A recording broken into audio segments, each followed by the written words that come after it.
Hello सांग माने नमस्कार जय जगन्नाथ मु पुणी थरे स्वागत करछि मोर गोटे नुआ वीडियो को। तो आज देखंतु आमे बनेबाकू जाउछु फूल कोबी आलू तरकारी। तो वर्तमान देखंतु कोबी आलू कटा हो जाइछि आ वर्तमान अदा रसुण पियाज टमाटर सब रेडी। तो वर्तमान कढ़ई भी गरम होइछि चलंतु बनेबा आज तरकारी। तो देखंतु कढ़ई जेमती गरम हो जाइछि तो वर्तमान आमे यूज करिबा फॉर्च्यून रो सोरिष तेल। देखंतु वर्तमान कोबी पूरा भाजिकी मु रेडी करदेली देखि पारछंती। तो वर्तमान याकू आमे काढ़ी दबा। तो देखंतु पूरा नाली पड़िके पूरा रेडी हेछि भाजीबाटा। तापर एबे देखंतु कढ़ई पूरा गरम हो गला। तो वर्तमान कोन करबा ना टिके जीरा पकई दबा तरकारी पई। तो टिके जीरा देखंतु मु पकईली। तापर कटा जाइथिबा कंचा लंका को पकई दबा। तो तापर कटा जाइथिबा पियाज को आमे पकई दबा। बस तापर पकई सारिकिरी वर्तमान ताकू चटाक पटाक करिकिरी पूरा गोळेई दबा।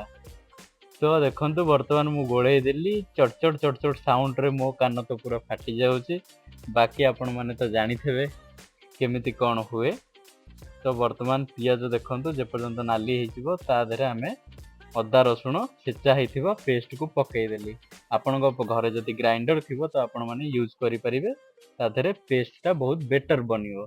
तो वर्तमान मसला को गोळेई करी आमे रेडी करिवा जांगे छाडी दबा। तो तापरे आमे कोन करिवा ना एकु एबे तेल जे पर्यंत पूरा मसला रे सिजिकरी ऊपर को न पळे आसीची ते पर्यंत आमे ताको गोळौतबा। तो देखंतु तेल पूरा आपण मानकु देखा जाउथबो ऊपर। बाकी पियाज अदा रसुण पूरा मेल्ट हवा को बसीची। तो एबे कोन करिया ना स्वाद हिसाब रे आमे लूण पकई दबा। मु एठी गोटे चमच लूण आउ टिके नगरु लूण पकई देली। तापरे आमे पकईबा एबे वर्तमान हळदी। तो हळदी आपण एठी गोटे चमच पकई परिबे। मु तो गोटे चमच पकईली। तो तापरे स्वाद अनुसार आपण माने लंका गुंड यूज करिवे। तो मु लंका गुंड टिके अधिका टिके राग अधिका खाए सेति पई टिके अधिका यूज करूची। तो वर्तमान याकू गोळेई करी तापरे एबे धनिया पाउडर टिके पकई दबा। पकई सारिबा परे याकू पुणी कोन करिवा ना चटाक पटाक करी गोळेई चलीबा। तो चलंतु पुणी टिके गोळेई करी मसला को रेडी हवा पई छाड़ी दबा। वर्तमान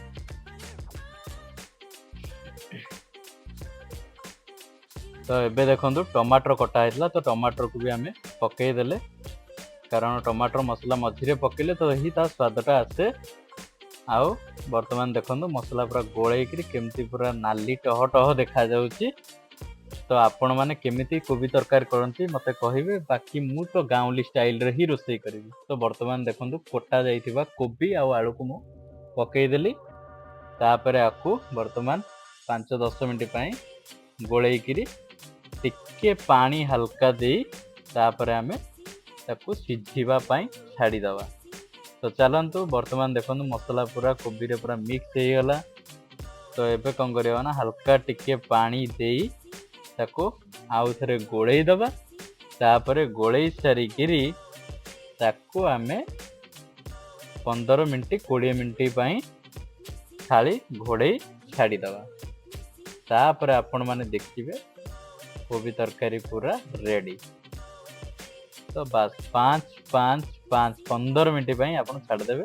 15 मिनिट हेई सारजी। तो वर्तमान देखंतु थाली काढी सरला परे कोबी आउ आलू देखंतु केमती पूरा सिझिकिरी पूरा माने पूरा आइटम टा देखंतु को भलिया देखा होछ देखि परछन। पूरा नाली टह टह तरकारी के आलू देखंतु केमती पूरा मक्खन भलिया पूरा सिझिकिरी पूरा देखंतु देखि परछन। तो बस वर्तमान एथिरे कोन करिवे ना टिके गरम मसला याकू मारी देबे साइज रे। देखंतु एवरेस्ट रो मु गरम मसला यूज करे।